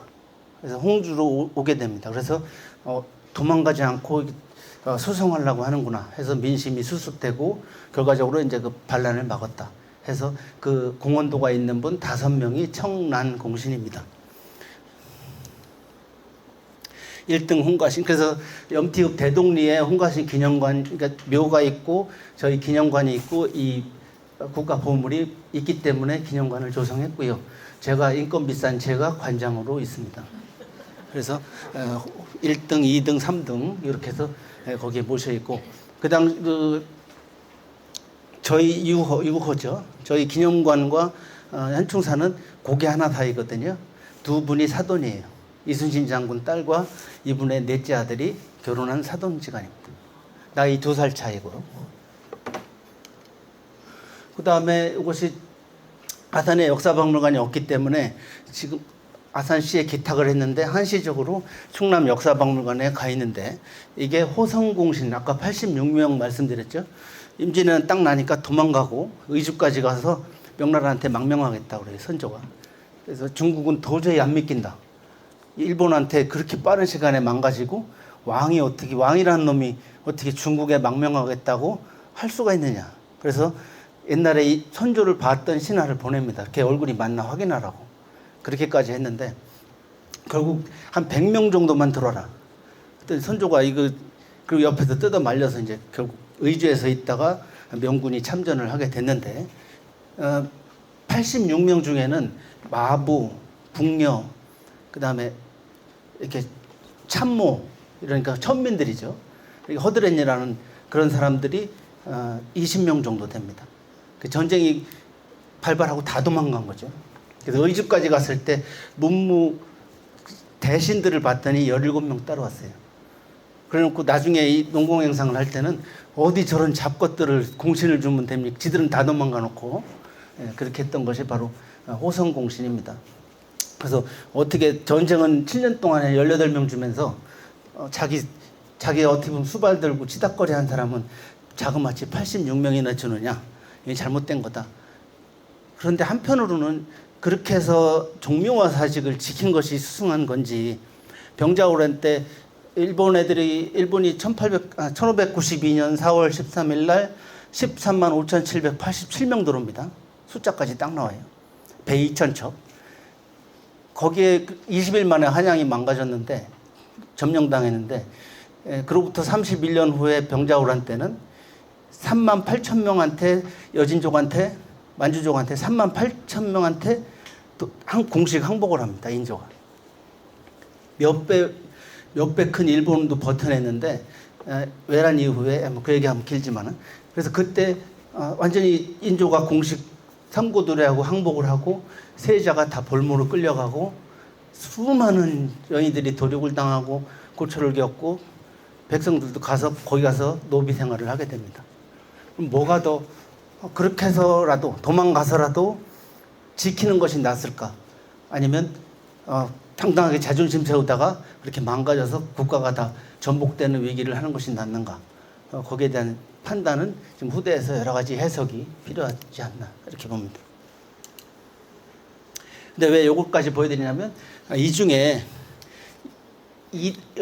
86명 호성공신 중에 1등이 이항복 정곤수, 백사 이항복, 오성과 한음할 때 이항복 이렇게 있는데 여기에 정희번이라는 사람이 2등이 있어요.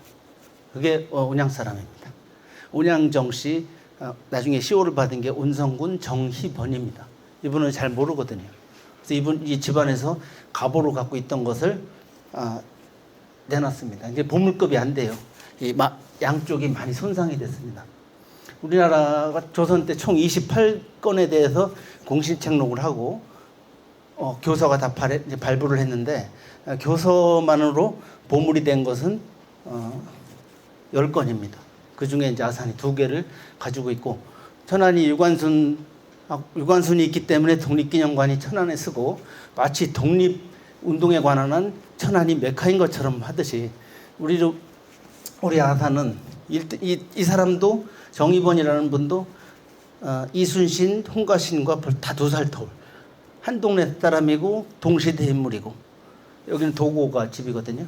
그러면 이 임진왜란 7년을 극복하는데 뭐 굳이 등수를 따지면 선무공신 1등, 청란공신 1등, 호성공신 2등을 다 여기서 배출한 구국의 도시가 아니겠는가라고 영향력 없는 제가 막 설파한 적이 있습니다.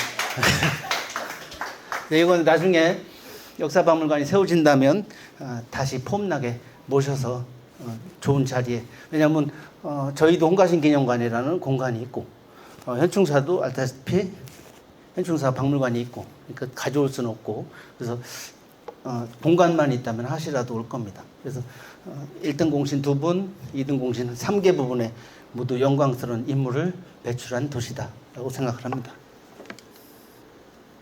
요분이 정희번 요분입니다. 여기 보면은 잠깐 보시면 호성공신 중에는 허준도 있고요, 유성룡도 있고, 이름이 애매한 것도 있습니다. 기자 하나만 딱 있는 것도 있고, 이게 이제 노비 같은 사람, 노비, 궁묘 이런 사람들.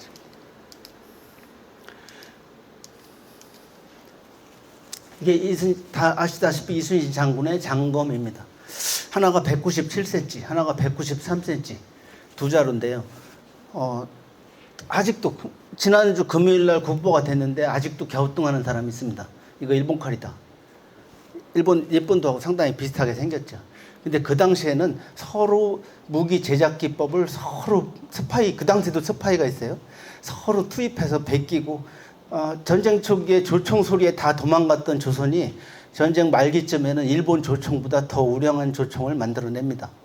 철을 다루는 기술이 더 있어서.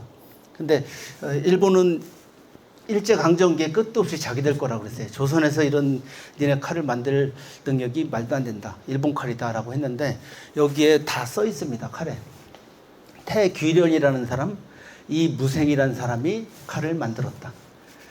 1594년에 만들었다. 94년이면 임진왜란 발발하고 2년 있다가 하거든요. 그 사람들이 그 전에도 왜구들의 끝도 없이 침입이 있었지 않습니까? 근데 조선에서 해안가에 살던 이 두 청년이 볼모로 잡혀가요. 볼모가 아니라 그 포로로. 그래서 일본에 가서 대장간에서 허드렛 일을 합니다. 10년 동안. 그래서 칼 만드는 제작 기법을 배웠는데, 임진왜란 때 통역병으로 다시 참전을 해요. 조선말을 잘 하니까 일본 애들이 같이 태워가지고 왔는데 거꾸로 또 잡혀요. 이순신 장군한테. 그래서 목이 날아갈 판에 제가요 여차저차해서 저차저차해요 그랬더니, 그러면 놔두자, 이거 살려줬는데,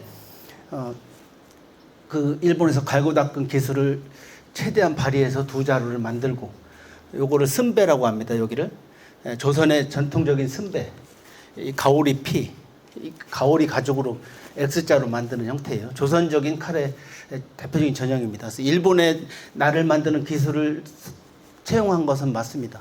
근데 거기에 조선적인 이 쓴배 부분까지 가미해서 공을 들여서 두 자루를 만들어서 이순신 장군께 바치고, 이순신 장군의 식기를 여기에 새겨넣은 것이 바로 이순신 장군의 이 장검 두 자루입니다.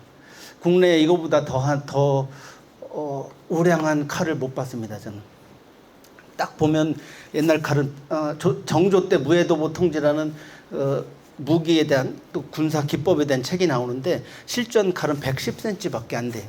이거는 193cm, 굉장히 의전용 칼이죠. 그리고 조선은 전통적으로 무과 시험도 검술, 일본은 칼싸움인데 조선은 창술과 마상무예였습니다. 그렇기 때문에 칼은 그렇게 썩 제작하진 않았고, 왕의 호위병들 정도만 칼을 그 고궁박물관에 있어요. 호위병 정도만 이런 장검을 갖고 있는데 그조차 이 칼하고는 비교할 수가 없습니다. 칼은 제작 기법을 보면은 약 50번의 공정을 들이고 매질이라고 해요.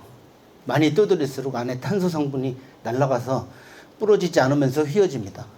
그래서 아주 뻥을 많이 치면 정말 천하의 명검은 내가 저 위에서 창호지를 탁 흘리면은 거꾸로 탁 꽂고 있으면은 창호지가 두 갈래로 쫙 갈라지더라.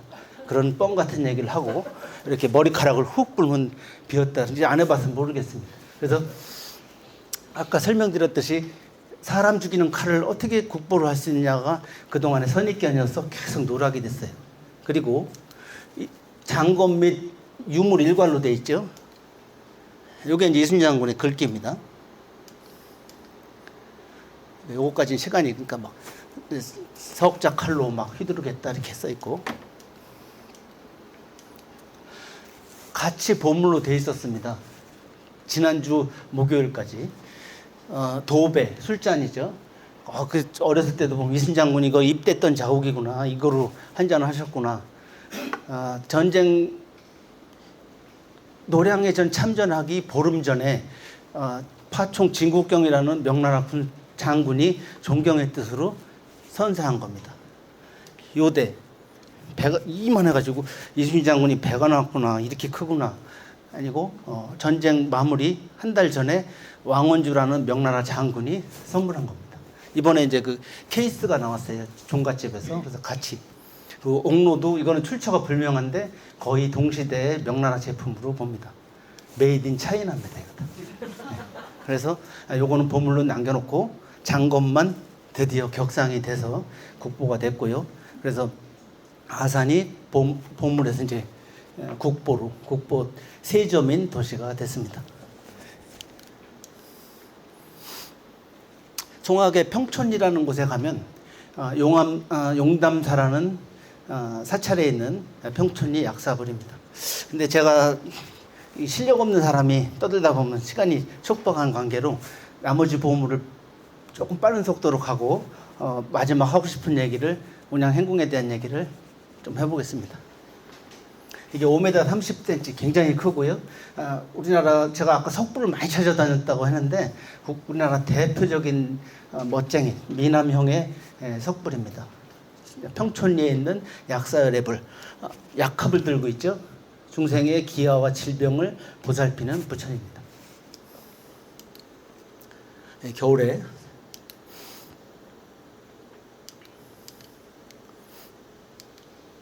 옆에서 보면 앞에서 본 것과 옆모습이 완전히 다릅니다.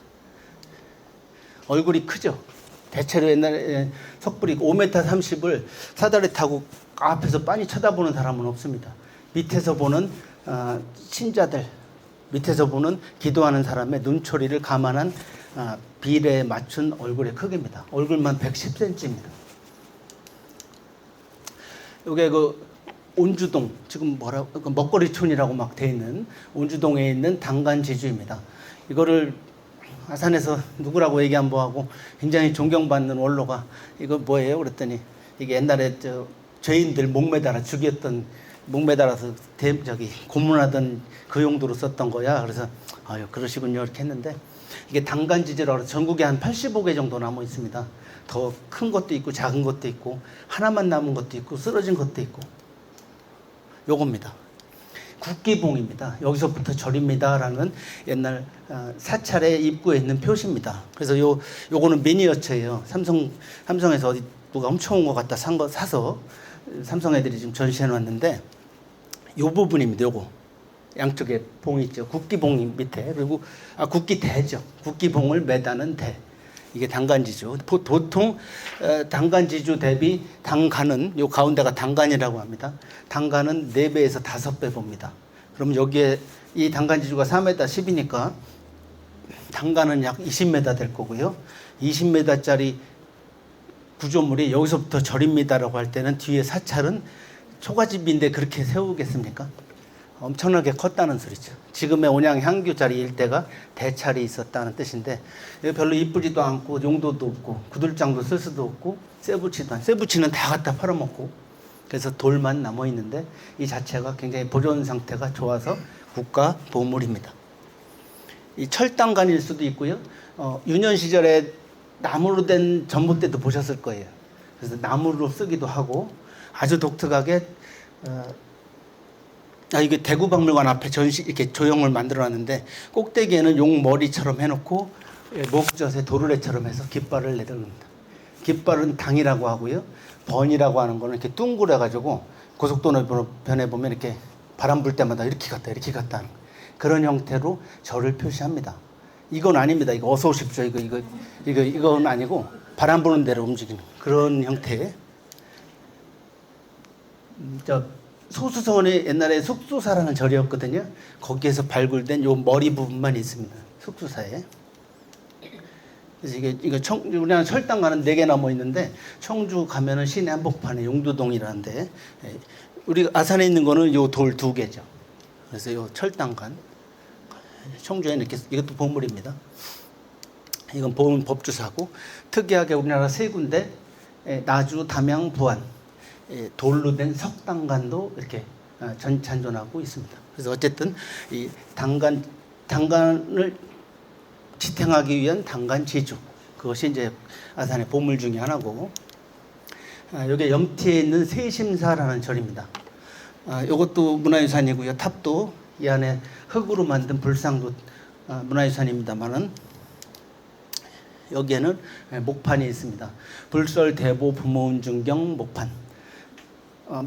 조선 명종 때 만들었거든요. 그러니까 훈민정음 한자를 훈민정음으로 해석해서 만든 최초의 목판. 부모운중경이라는 부모의 은덕을 어떻게 하면 보답할까를 친도들한테 훈육시키기 위한 사찰에서 만든 일종의 그림책입니다. 훈육하기 위한 안내서입니다. 근데 목판으로 만들었고 총 14개를 만들었는데 하나 분실해 있고요. 13개가 남아 있어서 언어학적으로나 또 유물로서의 가치가 인정받아서 마지막으로 보물 6개 중에 마지막으로 보물이 선정됐고 흔히들 우리나라는 금속활자를 독일의 구텐베르크보다 200년이나 앞섰다. 근데 왜 이렇게 목판이 있고 또 팔만대장경만 목판인 줄 알았더니 뭐 이런 데도 아산 같은 시골 절에도 목판이 있느냐. 목판 굉장히 많습니다. 양반가에도 많고요. 저 강당골에 있는 강당사에도 307매나 되는 목판이 있습니다. 우리가 그렇게 세계적인 세계 최초라고 우기는 금속활자가 아산에 왜 이렇게 그 후에 고려 때 금속활자가 왜 없었을까요? 그 후에 목판은 약 500장 정도 찍으면 드디어 글자가 뭉그러집니다. 금속으로 된 활자 경판은 5,000부 정도 찍을 때 드디어 글자가 좀 망가집니다. 근데 훨씬 금속활자는 제작하는 비용이 압도적으로 많이 들고 글씨가 아무래도 철을 주조하기 때문에 이쁘지가 않죠. 근데 한반도에는 5,000부나 볼 사람 공부들 안 해요. 5,000부나 수요가 없고 절대 다수가 농사꾼인데 그 책을 볼 문화적 경제적 영향이 안 된 겁니다. 500부면 충분한 겁니다. 그리고 목판은 이렇게 썼어요. 근데 나중에 봤더니 또 고명하신 누가 지적질을 해요. 이거 글자가 틀렸어요. 금속판은 다시 그거를 바꿔 끼기가 굉장히 난해한 반면에 알았어요. 다시 파가지고 그것만 끼워 넣으면 됩니다. 그래서 목판이 훨씬 고급입니다. 사실은 금속활자보다 글자도 이쁘고 더 되게 정교하고 나중에 오류가 있으면 바꿀 수가 있기 때문에 그래서 금속활자가 발명했다고 그렇게 애들한테 자랑질 하더니 없어요. 금속활자는.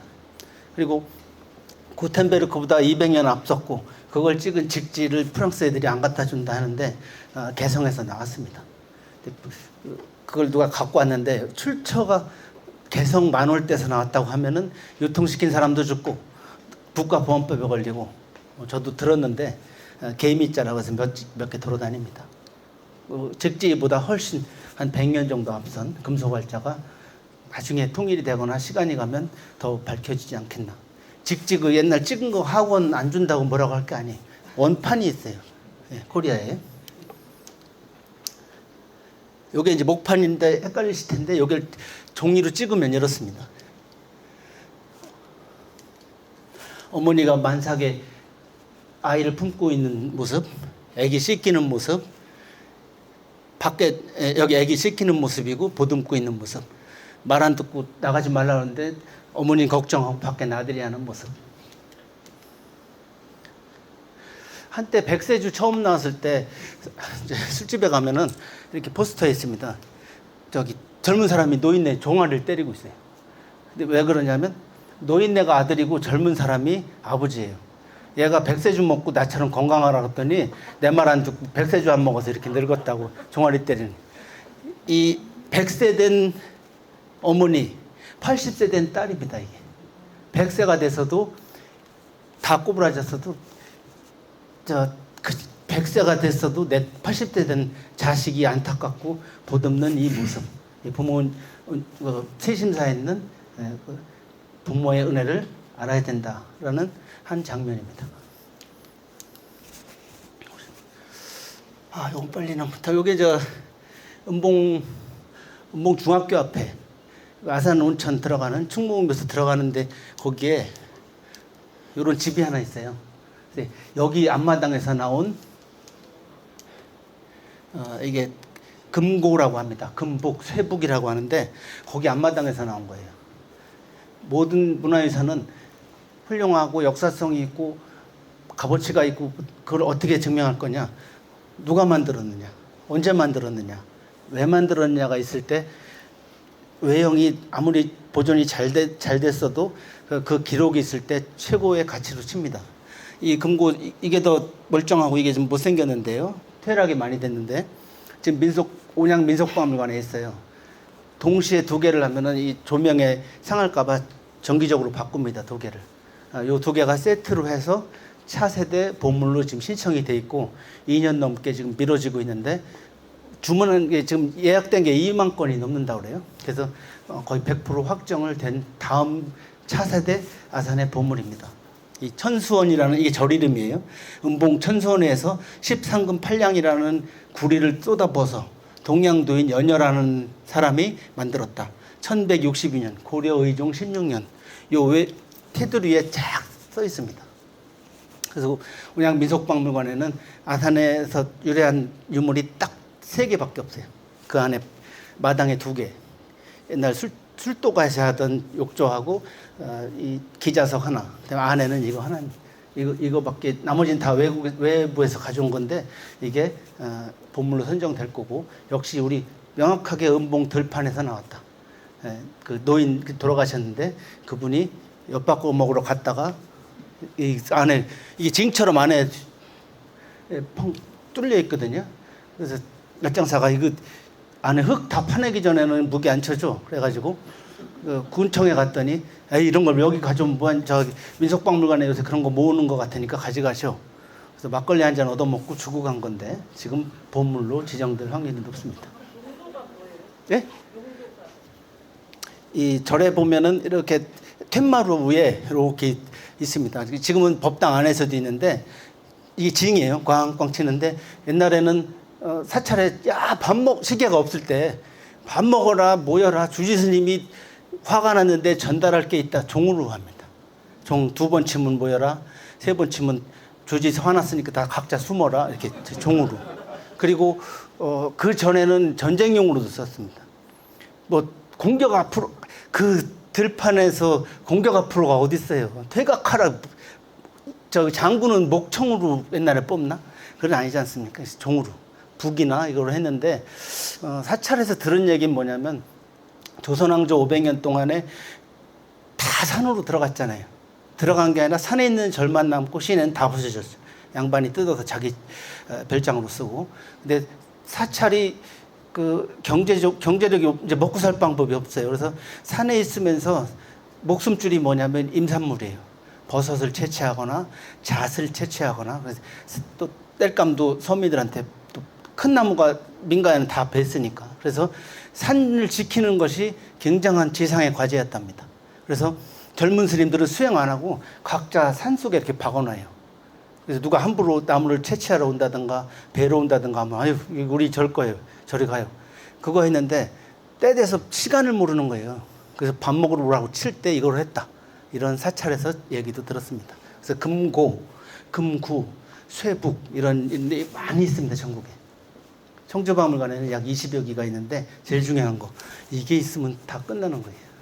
걔네들 거 어디서 났는지 모르는데 어느 절에 있었다. 누가 만들었다. 여기에 구리가 얼마나 들어갔다. 시기가 언제다. 그래서 이게 가치가 대단한 겁니다.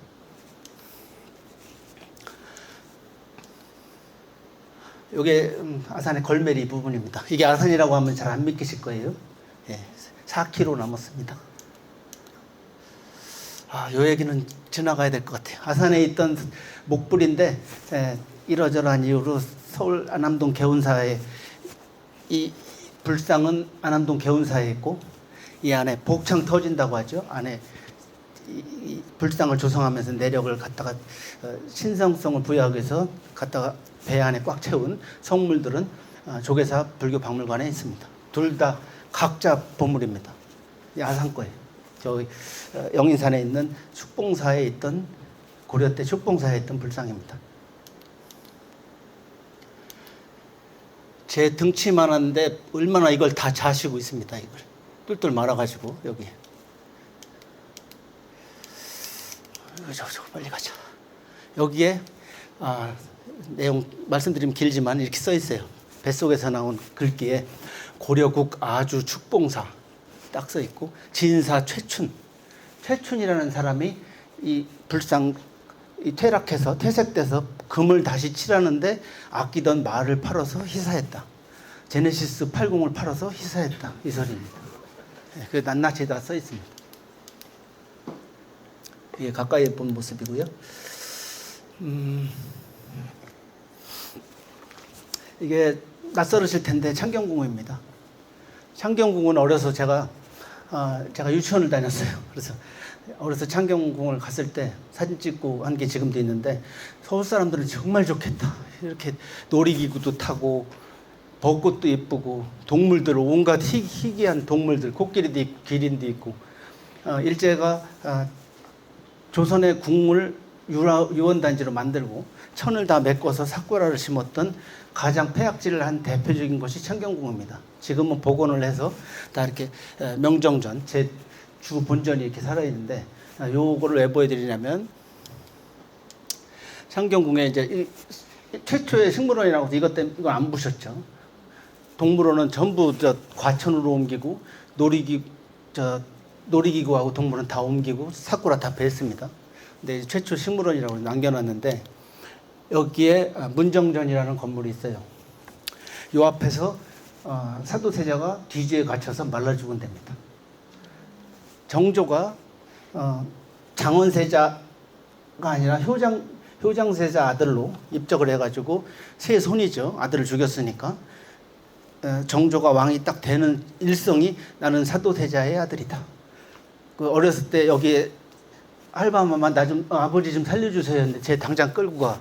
이 장면이 정조 머릿속에 확실하게 있는 거거든요. 영조는 그걸 두려워한 겁니다.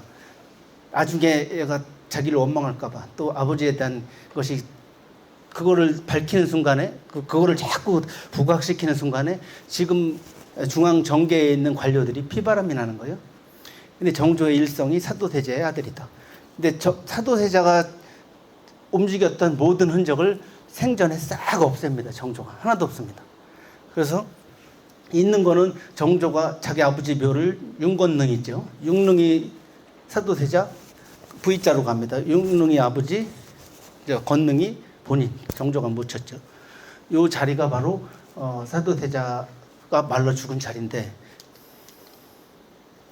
이게 온양 관광호텔에 있는 온양행궁의 정조 때 그린 그림입니다. 온양별궁 전도.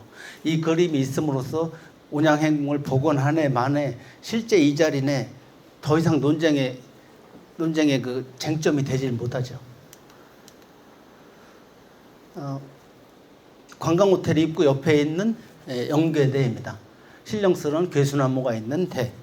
사도세자가 26세 때 종기가 나서 아산에 치료하고자 와서 활을 굉장히 잘 쏴요.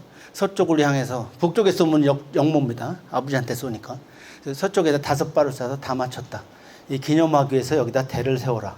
그리고 너무 덥다야 여기 기념식수 3개를 한 것이 느티나무 3그루를 심습니다. 그래서 그것이 나중에 그 사도세자죠. 사도세자가 죽은 다음에 나중에 정약용이 여기 와가지고 이런 일이 있었답니다. 했더니 정조가 눈물을 흘리면서 친필로 영계대라고 써서 거기 자기 아버지 정조는 아탄 온양행궁을 한 번도 못 왔습니다. 그래서 그 뜻을 여기다가 표식을 하거라. 그래서 세운 것이 영계대입니다. 이렇게 심은 거예요. 삼각형으로 그늘지도로 품자 형태로 심었다. 그 밑에 앞에 있는 신정비, 주필신정 정확하게는 주필이라는 것은 어가가 멈췄다는 소리입니다. 어가가 가다가 여기서 쓰도했다. 신정 신묘한 정자다. 아니 우물이다.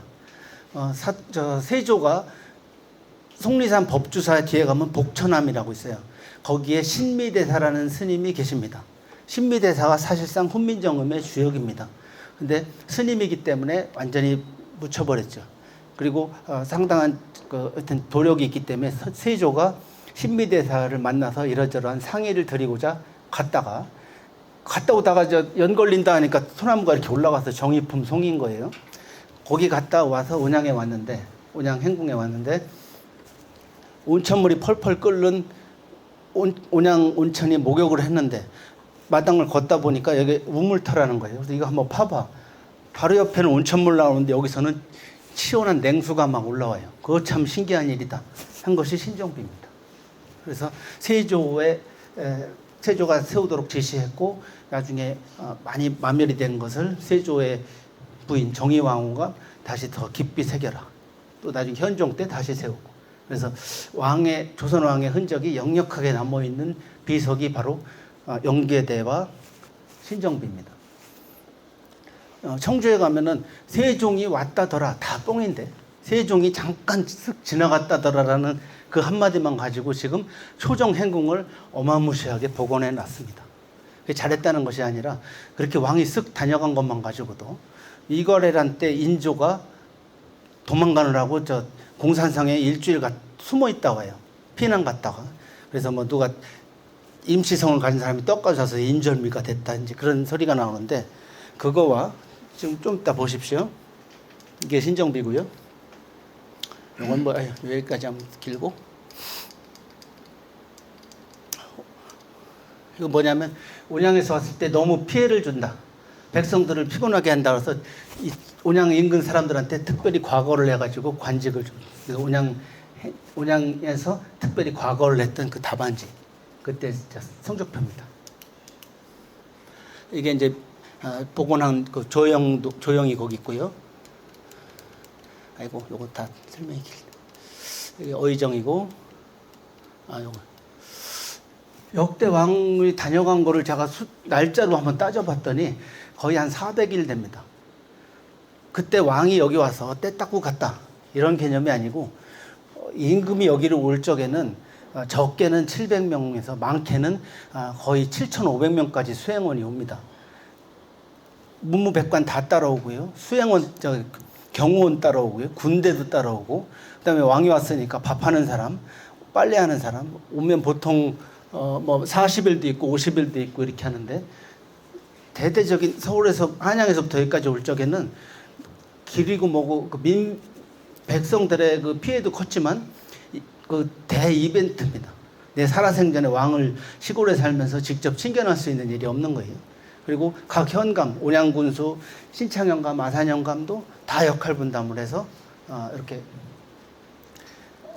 너는 뭐 먹는 걸 챙겨라, 너는 뭐 의식을 챙겨라 이렇게 해서 그 400일 정도 됐다고 말씀드렸는데 조선 전 역사에 아산이 수도였습니다. 400일 정도는. 아산이 모든 행정과 모든 그 나라를 이끌었던 핵심 중심이 온양이었습니다. 그 자리였습니다. 온양 행궁. 뭐 목욕하는 법, 뭐 수백에서 수천 위에서 머리에서 물을 뿌렸다. 옛날 목욕법이 보면 여기 나오는데 늙은 상궁이 위에서 물을 수백에서 수천 뿌렸다. 젊은 상궁은 용도가 따로 있는 것 같습니다. 그래서 어쨌든 그런 식으로 왕의 목욕법까지 왕이 뭘 먹었다까지 다 나옵니다. 여기 온양역 앞에 있는 이충공 기념각. 정말 저는 이거 대단하다고 보는 게 1951년에 만들었어요. 1951년이면 6.25 한 복판에 만든 겁니다. 요 그림을 못 보셨을 거예요. 온양행궁을 짓네 마네 안 되네. 지금 제일호텔이 50층을 지려고 하는데 안 되네. 온양 관광호텔도 다 일부 그런 사람이 있습니다. 끝까지 돌이 뭐라고 말이야. 저 어디로 외곽으로 빼고 시내에 번듯하게 막 한 50층짜리 빌딩이 있으면 아산이 얼마나 발전된 모습이고 폼날 것인가. 남들은 100층짜리도 서울에 약간 100층짜리도 있어요. 아산에 50층짜리 빌딩이 시내 한복판에 서 있는 것이 그렇게까지 다른 도시와 경쟁력을 갖고 있는 아산의 정체성 내지는 발전상을 보일 수 있을 것인가? 저는 의문스럽습니다. 현실적으로 질 수가 없습니다. 국가지정문화재는 500m 반경이 건축법의 제약을 받고요. 도지정문화재는 300m까지 반경 300m까지 저촉을 받습니다. 1구역이라고 한 거. 여기에 연계된 신정비가 있어요. 도지정문화재예요. 여기 1-1구역. 이게 온양역 앞에 있는 이치문공 기념비입니다. 여기로부터 300m. 여기로부터 300m. 그 옆에는 건물 하나도 못 짓냐? 아니죠. 지금도 바로 옆에 피자헛 건물도 있고 관광호텔도 있고 건물은 있죠. 어떤 이게 비석이면은 신정비면은 여기로부터 7.5m 위에서 27도 각도를 걸리면 안 되는 겁니다. 그래서 이렇게 되는 겁니다. 이게 신정비예요. 신정 연계된 여기 있으니까 좀 낫죠. 신정비 바로 옆에 제일호텔이 있어요. 이렇게 쓸어서 여기는 25층까지밖에 못 짓고 여기는 47층까지밖에 못 짓습니다. 27도를 가리면 안 돼요. 저런 문화재법 때문에 못 돌리는 겁니다. 그래서 이 비싼 땅에 여기다 25층밖에 못 지면은 이 재산적인 피해를 누가 보상할 거냐? 누가 보상하겠냐? 애초에 안 되는 데다가 당신들이 땅을 산 거예요. 그래서 많이 올리고 저거를 억지스럽게 법을 바꾸거나 바꿀 수도 없습니다. 더 상위법입니다. 지방자치보다도. 그래서 저런 이유 때문에 안 되고 지금 바로 뒤에 대원 컨타빌인가도 지금 올라가는데 여기에 맞춰서 고도를 맞춰서 짓고 있는 겁니다. 그러면 알았어. 여기 25층밖에 못 지면 여기다 니네들 한 70층 올려봐 한번. 그러면 합의 50층 하면 손해가 안 날 거 아니야. 50층 넘어가는 순간에 세금이 무지하게 붙습니다.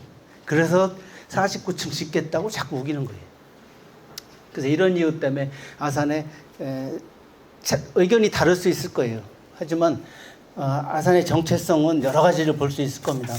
이순신이 정체성일 수도 있고 누구나 알다시피 온양온천이 아산의 정체성일 수도 있는데 그 지키는 온양온천 왕실온천, 온양온천의 핵심은 지금 아파트 저도 저 풍기동 사는데 저희 집도 뜨거운 물 다 나와요.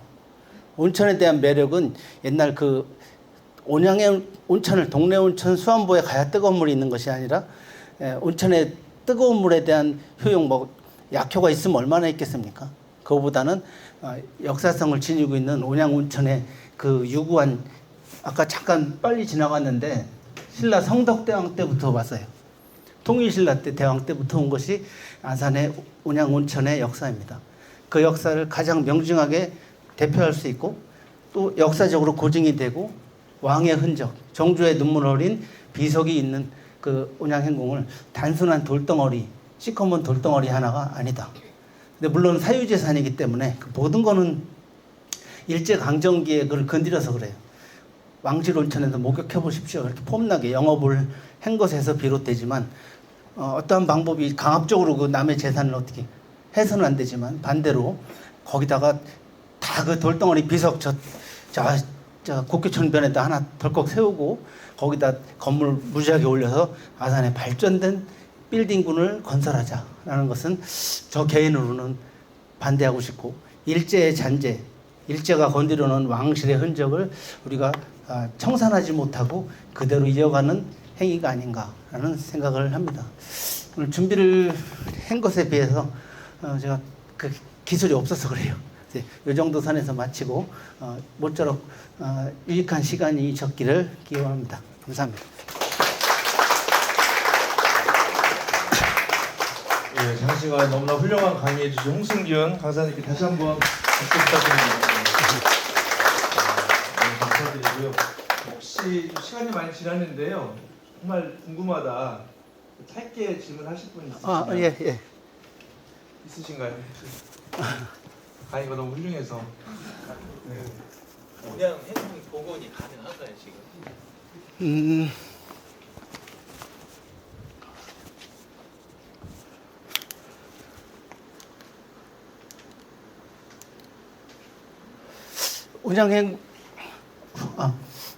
운양행궁의 정확한 이 도면, 이 일제강점기의 지적도가 있고 정확한 도면이 지금 현재 그 관광호텔에 있는 숙소 있잖아요. 객실 거기가 아니에요.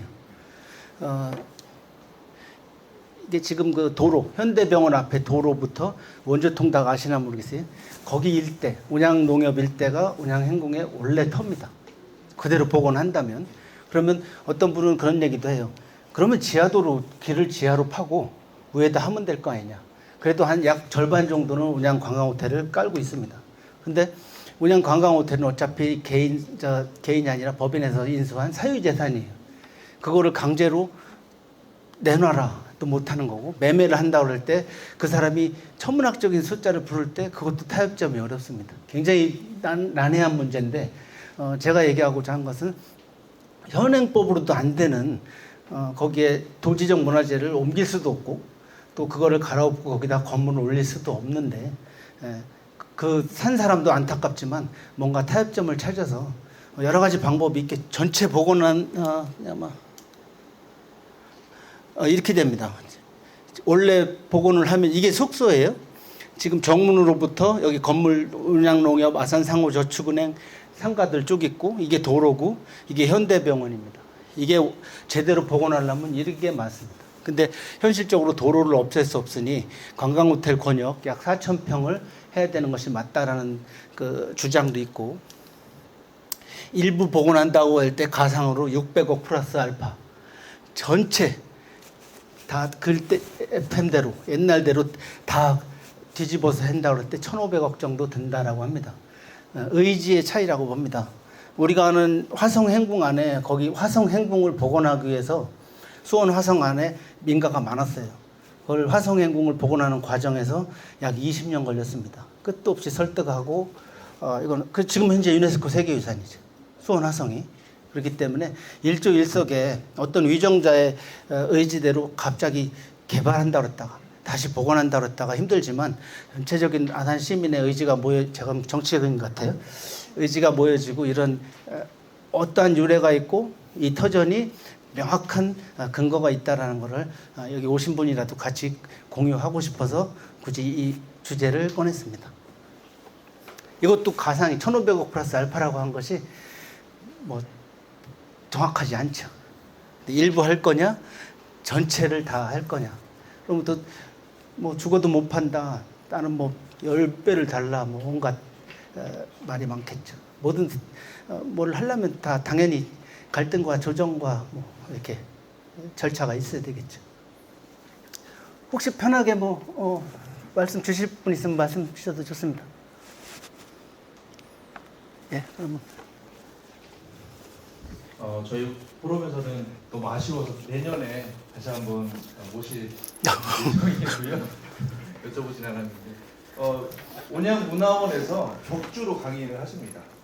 매주 목요일 7시부터. 그래서 오늘 강의가 좀 아쉽고 더 아산시 문화유산에 대해서 공부하시고 싶으신 분은 온양문화원에 가서 강의를 들으시면 되고요.